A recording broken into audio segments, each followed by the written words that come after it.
Hello dear students, कैसे हैं। उम्मीद है कि आप सभी अच्छे होंगे।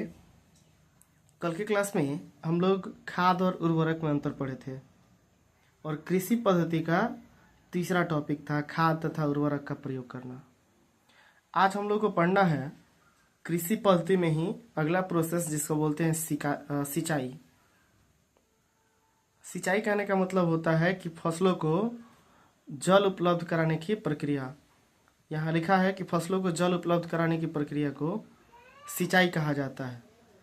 बीजों के अंकुरण, प्रकाश संश्लेषण, अवशोषण, रासावशोषण, वाष्प उत्सर्जन के लिए जल की आवश्यकता होती है, जो सिंचाई से प्राप्त होती है।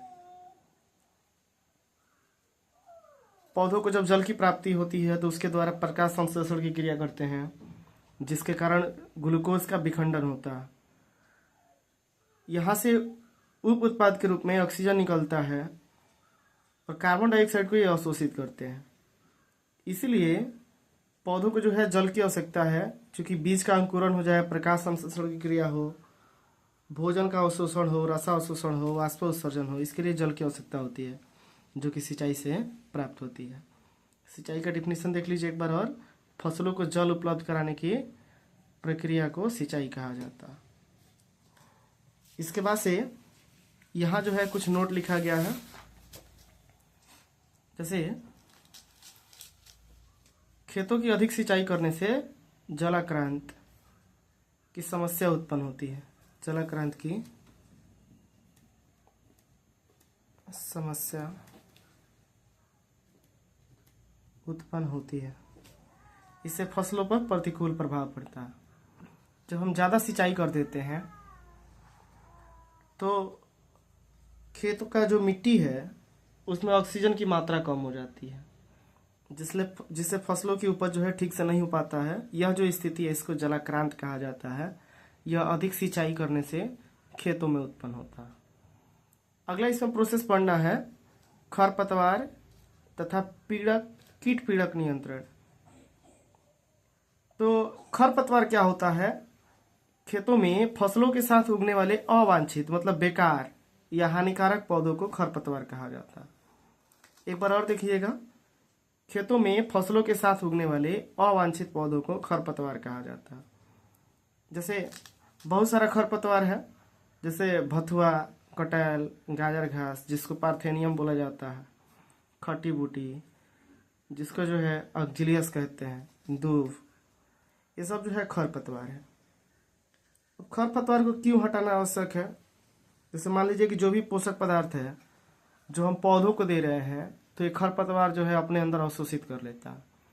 इसीलिए इन खरपतवार को हटाना आवश्यक हो जाता है।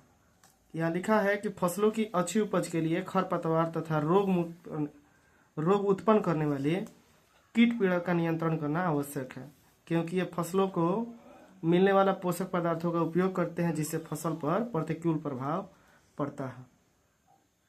यहाँ भी नोट लिखा गया है कि खेतों से खरपतवार हटाने की प्रक्रिया को निराई कहते हैं। ध्यान रखिएगा, खेतों से खरपतवार हटाने की प्रक्रिया को निराई कहा जाता है। नोट सेकंड है, खरपतवार को नष्ट करने वाले रसायनों को खरपतवारनाशी कहा जाता है, जैसे 2,4-D, ब्यूटाक्लोर, MCPA इत्यादि।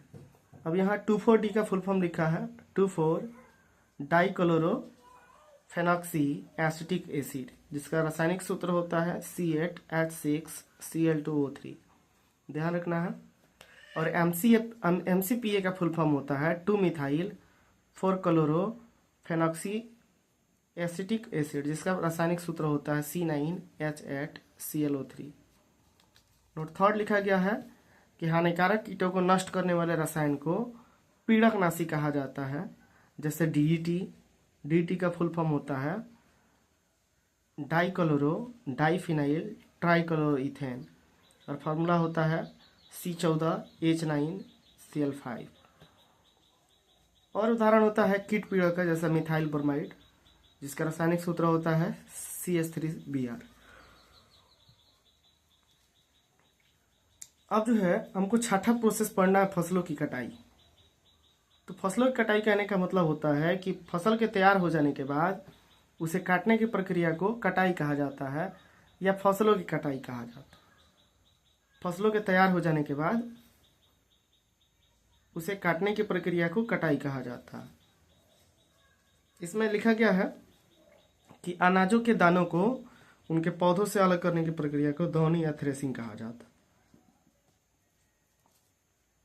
जो अनाज को अलग करते हैं, जैसे अभी जो है गेहूं का मौसम है, तो गेहूं के पौधे से जब हम गेहूं को अलग करते हैं तो वह जो प्रक्रिया है उसको बोलते हैं दौनी या थ्रेसिंग। अब भारत में कटाई के समय कटाई का पर्व मनाया जाता है, जैसे होली हुआ, पोंगल हुआ, बिहू हुआ, बैसाखी, दीपावली इत्यादि। यहाँ कुछ सीरीज दिया गया है त्यौहार और क्षेत्र का। जैसे जो मकर संक्रांति है, ये जो है उत्तर भारत में मनाया जाता है, बिहार, उत्तर प्रदेश, पश्चिम बंगाल जो भी है, मतलब उत्तर भारत में मनाया जाता है मकर संक्रांति। उसकी वजह से बिहू है जो असम में प्रसिद्ध है, ओणम केरल के लिए, पोंगल तमिलनाडु के लिए, लोहड़ी जो पर्व है पंजाब और हरियाणा के लिए है, विशु कर्नाटक, बैसाखी पंजाब और हरियाणा के लिए, और जो है उदागी पर्व होता है जो दक्षिण भारत में प्रसिद्ध है। ये सारा त्यौहार जो है फसलों के कटाई से संबंधित है, इसको आप लोग ध्यान रखिएगा।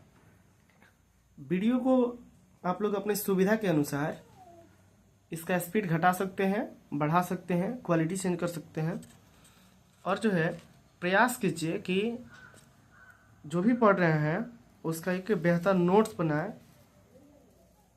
और फिर इसको ठीक से पढ़ाई करें। तो मिलते हैं फिर अगले वीडियो में। वीडियो में जुड़े रहने के लिए आप सभी का धन्यवाद। आप लोग इसको एक बार स्क्रीनशॉट ले लीजिए।